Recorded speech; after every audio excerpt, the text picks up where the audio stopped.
Kita tengok negara lain, contohnya paling dekat Indonesia. Adakah bahasa mereka ni menerima bahasa lain? Bahasa Inggeris dengan bahasa Melayu. Jadi akan berlakulah campur aduk ini. Sebagai seorang warga negara Malaysia yang tidak punya semangat patriotik terhadap negara, sebab biar gak timbul fitnah, Mimin cek di AI, bahasa rojak berasal dari mana? Bahasa rojak berasal dari Malaysia dan Singapura. Merupakan fenomena bahasa yang mencampurkan bahasa Melayu dengan bahasa lain seperti Inggris, Cina, Tamil, dan Hindi, disebut Manglis, Singlis, atau bahasa gado-gado di Indonesia, sebagai hasil dari interaksi multikultural dalam kehidupan sehari-hari, terutama di kalangan urban.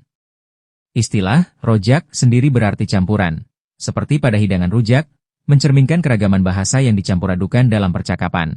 Penggunaan bahasa rojak sering menjadi perdebatan karena dianggap dapat merusak kemurnian bahasa Melayu sebagai bahasa kebangsaan, terutama di sektor formal.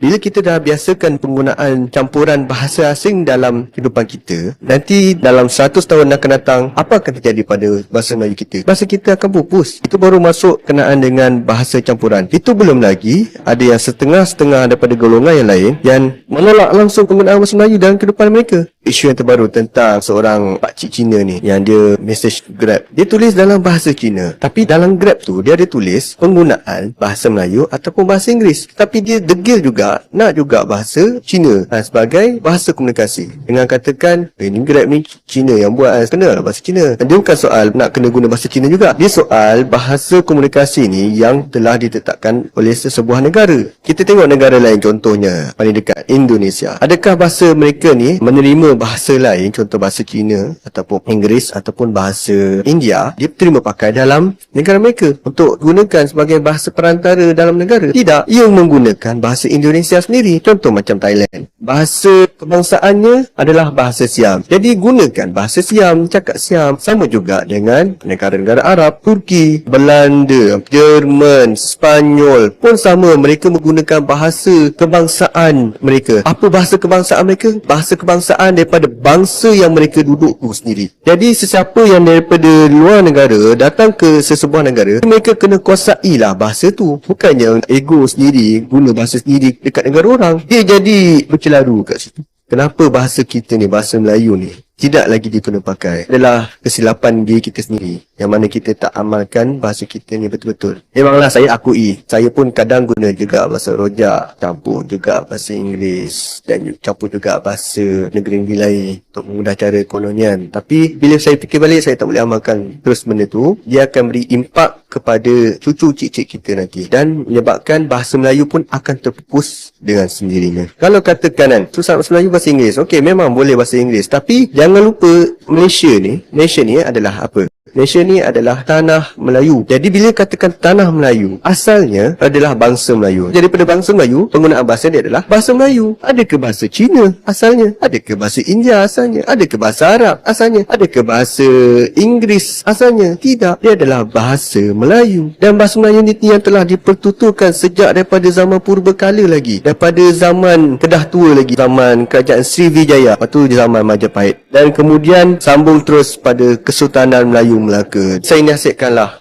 mereka di luar sana, amalkanlah bahasa Melayu. Yang mana tak boleh bahasa Melayu, tak faham bahasa Melayu, belajarlah bahasa Melayu. Ini bukan soal masuk Islam, bukan. Ini adalah kita kena hormat tanah yang kita duduki. Jadi bila tanah diduduki ni, sepatutnya kena fahamlah bahasa Melayu. Itu sajalah daripada saya. Saya mengharapkan semua bangsa seluruh Malaysia ni, bahasa Cina, Melayu, India dan sebagainya, kuasailah dan fahamilah bahasa Melayu. Gunakan sebagai bahasa perantara dalam kehidupan anda semua.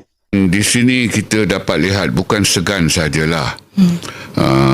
Ya, kita tidak bangga, apatah lagi sayang dan setia kepada bahasa Melayu kan, selaku bahasa negara.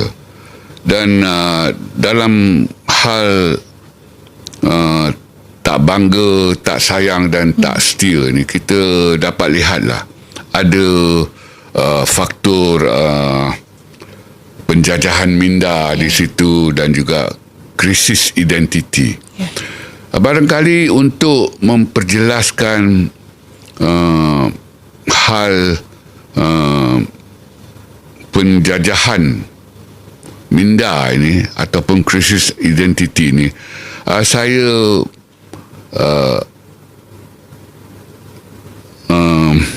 berbicara tentang satu kisah benar. Cakap tentang bahasa rojak ni, dari satu segi kita tidak dapat mengelakkannya kerana kita semua ini adalah dui bahasawan. Kita mengetahui dua bahasa. Bahasa Inggeris dengan bahasa Melayu. Jadi akan berlakulah campur aduk ini secara tidak sengaja. Saya ingin merujuk kepada cara-cara kita membentuk istilah itu. Yang pertamanya kita harus mencari perkataan yang ada dalam bahasa Melayu semasa ini. Kalau tidak ada, kita dibenarkan melihat dalam teks-teks lama, maksudnya kita diberi kebenaran untuk merujuk dan melihat dalam bahasa Melayu klasik. Kalau tidak ada lagi, kita merujuk kepada dialek-dialek Melayu, Kelantan, Terengganu dan sebagainya. Kalau tidak ada lagi, kita melihat dalam bahasa-bahasa serumpun, Tagalog, Bugis, Jawa dan sebagainya. Apabila keempat-empat itu sudah pun tak dapat kita laksanakan, barulah kita dibenarkan menterjemah yang bahasa Inggeris itu. Tetapi nampaknya hari ini kita terus ke nombor 5. Kenapa kita nak sangat tengahkan isu bahasa ni di kalangan pelajar-pelajar sekolah jenis kebangsaan?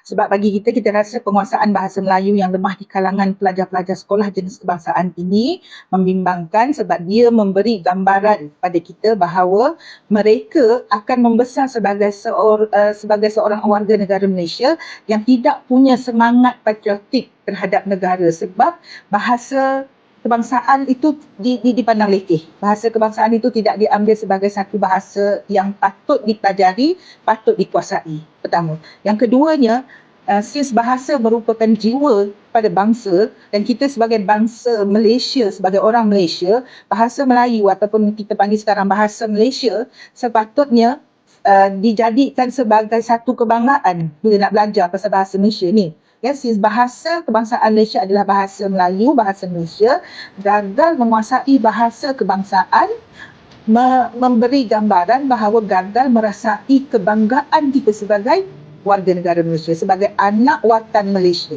Bila kita gagal nak menguasai bahasa kebangsaan, berarti kita gagal nak merasa bangga sebagai anak watan Malaysia. Itu kerisauan kita yang kedua. Kerisauan yang ketiga kita, bahasa kebangsaan sepatutnya menjadi bahasa perpaduan.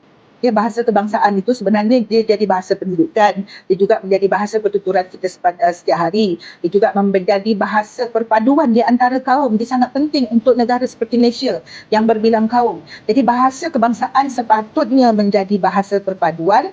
Gagal dikuasai bahasa kebangsaan ini bermaksud gagal untuk mempunyai semangat perpaduan di antara kita rakyat Malaysia yang berbilang kaum.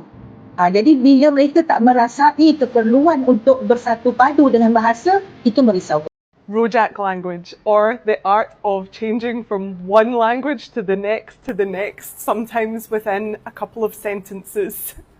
Malaysians' grasp of so many different languages never fails to blow me away. My husband will order something in Malay, speak to me in English, answer a phone call in Cantonese, all within seconds of each other. Hello, Mamiya. Hey,嚟緊. I'm just telling my mum that we're coming. Tak mau. Dua saja, tiga pun boleh, tapi dua okay lah. I don't know how the brain keeps up. Sometimes just for extra fun, they'll remix 3 different languages into one sentence like some sort of DJ.